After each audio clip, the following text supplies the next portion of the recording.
Құдайдың баласы болғаныңды көрейін. Я досым, мен Құдайдың баласымын. Сен маған қосылғаныңды тілеймін.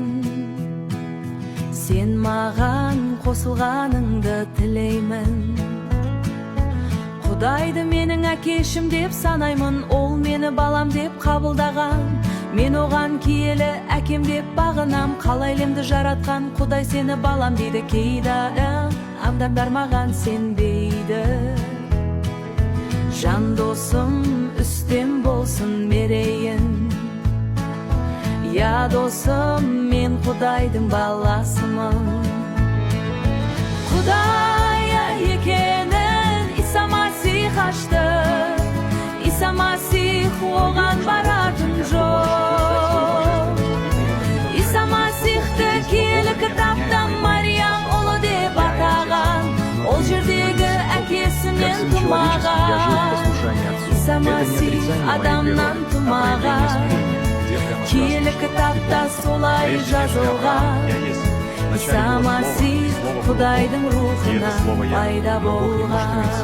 Сыновство не физическое, а вечное Адамдар духовное. кейде Ибо так возлюбил сенбейді. Бог мир, что отдал Сына Құдайдың Своего баласы Единородного. Почему болмайды спасение деп только через ойлайды. Тебя? Потому что грех требует искупления. Иса Масих Сын человеческий Құдай пришел, чтобы кітапта отдать себя для солай искупления. Мы жазылған. сомневаемся в плоти Иса Божьего. Масих Небо и земля Құдайдың придут, но слова рухынан мои не пайда придут. Бог, которому все болған. возможно, способен Иса сохранить свое Масих слово. Құдайдың Мы верим в то, что ты баласы. пророк. Пророки указывают на путь, а я есть путь, истина и жизнь.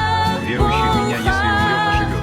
Киелі кітапта солай жазылған. Бізді көктегі әкеміз сонша жақсы көреді. Адам денесі арқылы дүниеге Иса Масих келеді.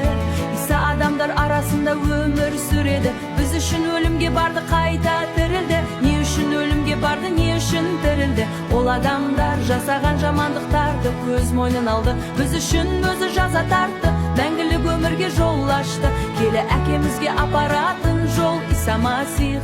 Одан басқа жол жоқ, ол шындық, ол хақ, ол мәңгілікке апаратын жол Иса Масих.